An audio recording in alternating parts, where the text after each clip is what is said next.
Hey guys, welcome back for the part 3 of this video. और आज हम लोग करने वाले हैं वेपर प्रेशर की बात। और vapour pressure in binary solution.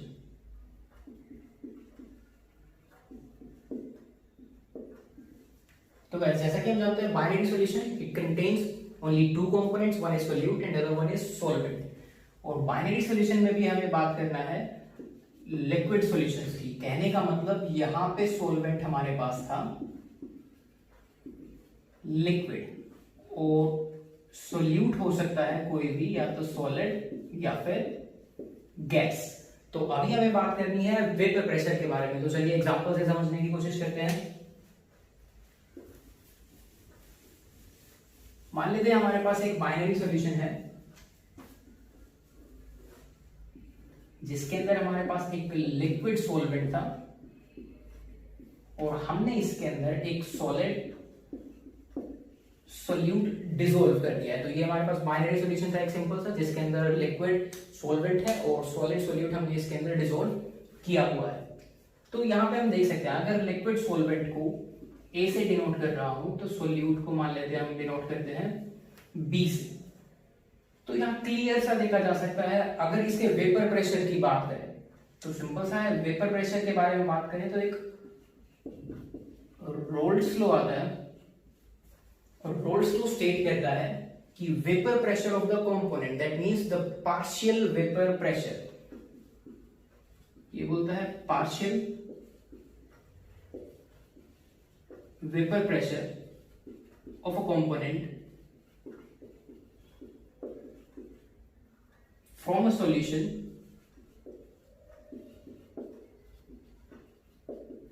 is directly proportional to its mole fraction in solution। तो गाइस, अगर स्टेटमेंट की बात करें, रोल्स को क्या स्टेट करता है? The partial vapor pressure of any component from a solution is directly proportional to its mole fraction in the solution। अभी ये तो थी स्टेटमेंट, लेकिन इसी स्टेटमेंट को एग्जांपल से समझने की कोशिश करते हैं कि एग्जैक्टली ये बोलना क्या चाह रहा है। जैसा कि हमारे पास सॉल्यूशन था जिसके अंदर A जो कि सॉल्वेंट था और B हमारे पास सोल्यूट आया हुआ था। अगर इसे हम हीट करें, अगर इसे हीट किया जाए तो हम क्लियरली देख सकते हैं ए के भी यहां वेपर बनने वाले थे और बी के भी वेपर्स बनेंगे। तो हमें क्या मिलने वाला था?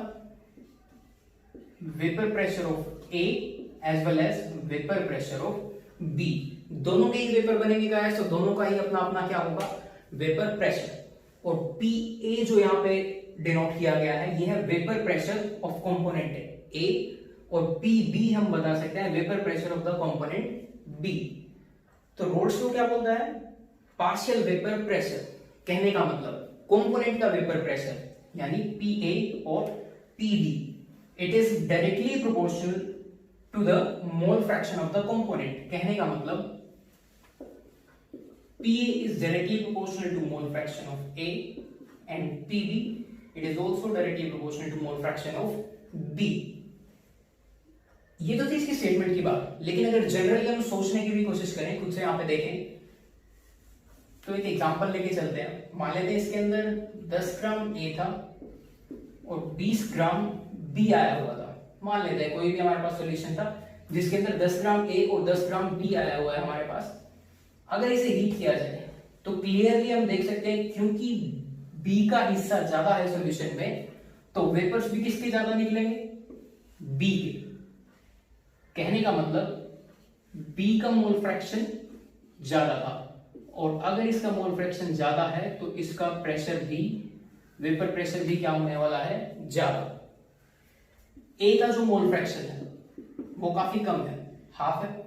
A का मोल फ्रैक्शन काफी कम था, तो कहने का मतलब क्या होगा कि यहाँ पे इसका वेपर प्रेशर भी कम होगा। साफ सी बात है, अगर कंपोनेंट कम है तो उससे वेपर कम निकलेंगे, जितने वेपर कम निकलेंगे उतना ही वेपर प्रेशर भी कम होगा, और जितना कंपोनेंट ज्यादा होगा, वेपर ज्यादा निकलेंगे, उतना ही वेपर प्रेशर भी हमें क्या मिलने वाला है? ज्यादा। अगर सिंप्लीफाई किया जाए तो सिंपल सा हम बोल सकते हैं कि vapour pressure of a component is directly proportional to its mole fraction. जितने अमाउंट में वो प्रेजेंट है उतना ही उसका क्या होने वाला है, वेपर प्रेशर। तो ये था हमारे पास रोल्स लॉ के बारे में। अगर इसको कंप्लीट कर दिया जाए तो P A that is equal to P naught A into mole fraction of A and P B that is equal to P naught B into mole fraction of B. ये पी नॉट ए और P naught B जो यहां पे लिखा हुआ है ये है प्रोपोर्शनैलिटी कांस्टेंट, और पी नॉट ए को क्या कहा जाएगा,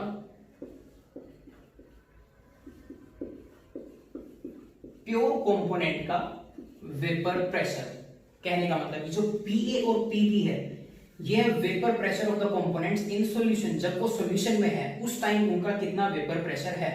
लेकिन अगर उन्हें प्योर लिया जाए, कहने का मतलब अगर ए को अलग लिया जाए और बी को अलग लिया जाए, उस दौरान उनका क्या क्या वेपर प्रेशर होगा। क्योंकि अभी ये प्योर ली गए हैं तो ए का वेपर प्रेशर होगा पी नॉट ए और बी का वेपर प्रेशर होगा P naught B at same temperature. तो यहां से क्लियरली देख सकते हैं रोल्स लॉ की स्टेटमेंट जब हमने फाइनली डिराइव की तो हमें क्या मिलता है, P A that is equal to P naught A into mole fraction of A और P B that is equal to P naught B into mole fraction of B. अगर थोड़ा सा यहां से रिकैप करें तो एक सिमिलैरिटी हमें देखने को मिल रही है फ्रॉम रोल्स लॉ और हेनरीज लॉ के बीच में एक सिमिलैरिटी देखने को मिलेगी। हेनरीज लॉ की स्टेटमेंट के अकॉर्डिंग अगर बात करें P A that is equal to K H into mole fraction of A, ये था according to Henry's law. Henry's law state करता है कि जो प्रेशर है vapour pressure that is directly proportional to mole fraction, लेकिन वहां पे कांस्टेंट ऑफ प्रोपोर्शनैलिटी बन जाता है KH। और जबकि रोल्स लॉ की बात करें तो PA that is equal to P naught A into mole fraction of A। ये हमारे पास था रोल्स लॉ। दोनों के अंदर सिमिलैरिटी हमें देखने को मिल रही है, PA is directly proportional to mole fraction. कहने का मतलब vapour pressure is directly proportional to its mole fraction, जो कि हम सिंपली देख भी सकते हैं। लेकिन फर्क सिर्फ एक ही है दोनों के अंदर, कांस्टेंट ऑफ प्रोपोर्शनैलिटी, सिर्फ इस चीज का फर्क था। तो यहां गाइस सिंपल सा हम बोल सकते हैं कि रोल्स लॉ है क्या, हेनरीज लॉ का ही स्पेशल केस बोला जा सकता है रोल्स लॉ को। तो क्लियर है गाइस, यहां से एक सिंपल सा क्वेश्चन बन सकता है कि रोल्स लॉ क्या हेनरीज लॉ का एक स्पेशल केस है। बिल्कुल है, हम क्लियरली देख सकते हैं दोनों एक ही बात बोल रहे हैं, लेकिन जो कांस्टेंट ऑफ प्रोपोर्शनैलिटी है सिर्फ उसके अंदर फर्क है। हेनरीज लॉ के अंदर हम यूज कर रहे हैं KH, तो वहीं रोल्स लॉ के अंदर हम यूज कर रहे हैं P नॉट A। कहने का मतलब प्योर कंपोनेंट का वेपर प्रेशर।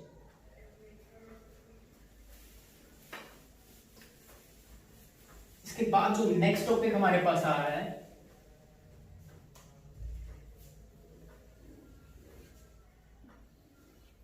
वो है A और B से जो हमारा सोल्यूशन बना था। हमने देखिए रोल्स लॉ क्या स्टेट करता है, ए और बी से जो हमारा सॉल्यूशन बना, और यहां से जब भी अगर इसे हीट किया जाए तो हम देख सकते हैं ए के भी वेपर निकलने वाले हैं और बी के भी वेपर निकलेंगे। कब, जब ए और बी दोनों ही कैसे होंगे, वोलेटाइल। ए और बी दोनों ही कैसे होंगे, वोलेटाइल। अगर ए और बी दोनों ही वोलेटाइल है, कहने का मतलब दोनों ही वेपर स्टेट के अंदर कन्वर्ट हो जाएंगे, तो ए भी अपने वेपर छोड़ेगा, बी भी अपने वेपर छोड़ेगा। कहने का मतलब ए का भी वेपर प्रेशर होगा और बी का भी वेपर प्रेशर होगा। और डाल्टन्स लॉ के अकॉर्डिंग हम क्या कह सकते हैं, total vapour pressure that will be equal to PA plus PB। तो गाइस ये क्लियर है बिल्कुल। डाल्टन्स लॉ के अकॉर्डिंग क्या देख सकते हैं यहाँ पे, total vapour pressure of the solution that will be equal to the sum of partial vapour pressures of the component, that means PA and PB। और रोल्स लॉ के अकॉर्डिंग हमने देखा था अभी PA को क्या लिखा जा सकता है, P naught A into mole fraction of A। तो गाइस रोल्स लॉ के according PA is P naught A into mole fraction of A and PB that is equal to P naught B into mole fraction of B। तो values put करते हैं इसके अंदर। PA को लिखा जा सकता है P naught A into mole fraction of A और PB को लिखा जा सकता है P naught B into mole fraction of B that is equal to total vapour pressure. और एक चीज हमें बिल्कुल सिंपल सा पता है मोल फ्रैक्शंस के बीच में relation, mole fraction of A plus mole fraction of B that is equal to 1। Total mole fraction किसके बराबर होता है, unity, that is equal to 1। तो मोल फ्रैक्शन ऑफ ए को हम बी की टर्म्स में लिख सकते हैं, कहने का मतलब mole fraction of A that is equal to 1 minus mole fraction of B. तो ये वैल्यू अगर मोल फ्रैक्शन ऑफ ए की जगह पुट कर दी जाए तो फाइनली हमारे पास रिजल्ट निकलता है PT that is equal to P naught A into mole fraction of A की जगह क्या लिखा जा सकता है, 1 minus mole fraction of B, 1 minus mole fraction of B plus P naught B into mole fraction of B. तो यहां से क्लियरली हम देख सकते हैं कि टोटल वेपर प्रेशर को हम सिर्फ एक ही मोल फ्रैक्शन की टर्म्स में भी हम क्या कर सकते हैं, फाइनली डिनोट कर सकते हैं। तो यहां से अगर इस कंप्लीट को सोल्व करें तो क्या आ जाएगा, P naught A, bracket solve कर लेते हैं, P naught A minus P naught A into mole fraction of B plus P naught B into mole fraction of B, P naught A minus, अगर यहां से minus of mole fraction of B को common ले लिया जाए तो यहां बचता है पी नॉट ए, अंदर बचता है माइनस पी नॉट बी। तो यहां से ये क्लियर सी हमारे पास एक सिंपल सी इक्वेशन निकल के आती है जहां पे हमने टोटल वेपर प्रेशर को सिर्फ बी के मोल फ्रैक्शन की टर्म्स के अंदर लिखा हुआ है। अगर हम चाहें तो इसको ए के मोल फ्रैक्शन के टर्म में भी लिख सकते हैं। यहाँ पे मोल फ्रैक्शन ऑफ ए की जगह हम वैल्यू रख देंगे mole fraction of B that is equal to 1 minus mole fraction of A. तो कहने का मतलब किसी भी एक कंपोनेंट के अगर मोल फ्रैक्शन से हम चाहें टोटल वेपर प्रेशर तक पहुंचना तो वहां से भी हम पहुंच सकते हैं। बस हमें क्या वैल्यूज पता होनी चाहिए, प्योर कंपोनेंट्स के वेपर प्रेशर और कोई भी एक मोल फ्रैक्शन। अगर हमारे पास ये वैल्यू है तो हम टोटल वेपर प्रेशर निकाल सकते हैं किसी भी सॉल्यूशन का।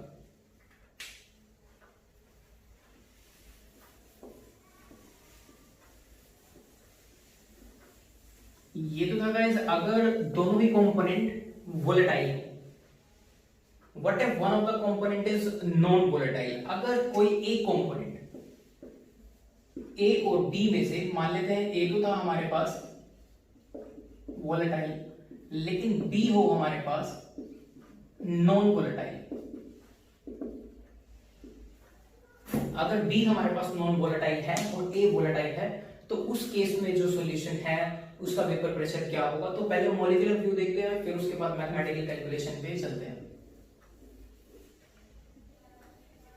ये जो सॉल्यूशन हमारे पास बना था, सॉल्यूशन के बारे में एक चीज हमें पता है, इट इज होमोजेनियस मिक्सचर। कहने का मतलब कंपोजिशन थ्रू आउट क्या रहने वाली है, सेम। अगर सारे में सेम रहने वाली है तो बिल्कुल अगर हम सरफेस की बात करें तो वहां भी सेम होगी। एग्जांपल से समझते हैं।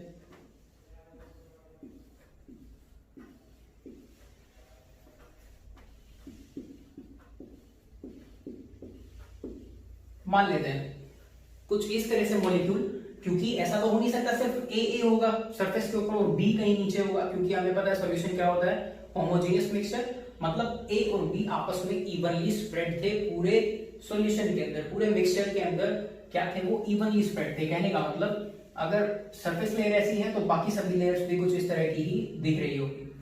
तो गाइस देखते हैं, ए तो हमारा था वोलेटाइल, अगर हम इसे हीट करेंगे तो फाइनली क्या होगा, ए तो वोलेटाइल है, ए तो अपने वेपर्स देगा, लेकिन बी कैसा था, इट इज नॉन वोलेटाइल, मतलब ये वेपर में कन्वर्ट नहीं होने वाला है। बी अगर नॉन वोलेटाइल है तो बी अपने वेपर्स नहीं देने वाला है।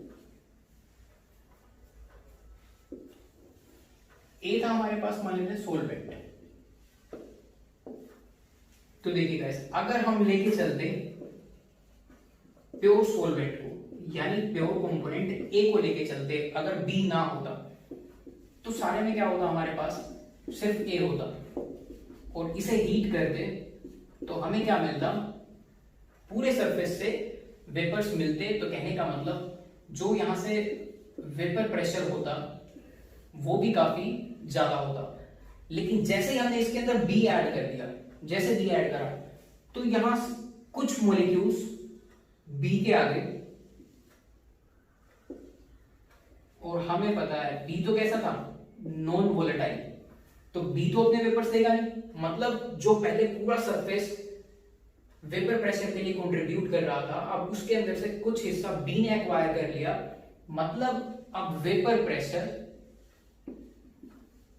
टोटल क्या हो चुका है, जो वेपर प्रेशर था वो डिक्रीज हो चुका है। जो वेपर प्रेशर हमारे पास अब आएगा वो थोड़ा सा घटा हुआ आएगा, कुछ डिक्रीज आएगा। तो ये तो था मॉलिक्यूलर व्यू। मॉलिक्यूलर व्यू बिल्कुल सिंपल सा है। अगर हमारे पास प्योर कंपोनेंट होता, प्योर सॉल्वेंट होता, तो उस केस में क्योंकि वो वोलेटाइल था तो अपना पूरा वेपर प्रेशर दे सकता था।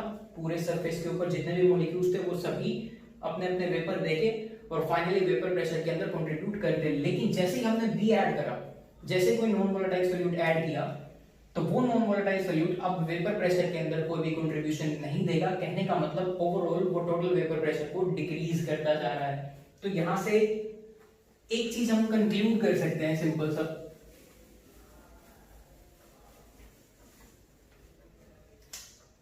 कि on addition of non volatile solute to a volatile solvent, जैसा कि हमने एग्जांपल पढ़ा था, अगर वोलेटाइल सॉल्वेंट के अंदर नॉन वोलेटाइल सॉल्यूट को ऐड कर दिया जाए, देन जो टोटल वेपर प्रेशर है इट डिक्रीजेस। वो टोटल वेपर प्रेशर क्या होता जाएगा, डिक्रीज होता जाएगा, घटता जाएगा, क्योंकि कुछ सरफेस जो था वो नॉन वोलेटाइल मॉलिक्यूल्स ने एक्वायर कर रखा है जो कि वेपर प्रेशर में कंट्रीब्यूट नहीं करेंगे। क्लियर है गाइस?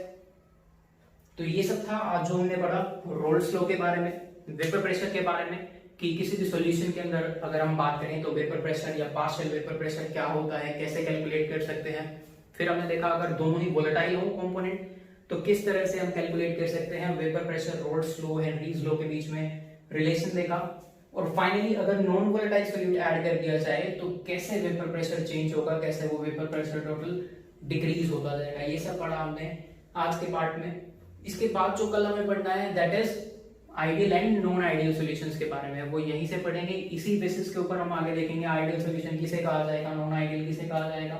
तब तक आप ये और पीछे वाला जितना भी पार्ट है वो रिवाइज कीजिए, क्योंकि उन्हीं के बेसिस पे हम आगे बढ़ने वाले हैं। तो उनको अच्छे से रिवाइज कीजिए। कोई डाउट हो तो बिल्कुल कमेंट बॉक्स में आप पूछ सकते हैं।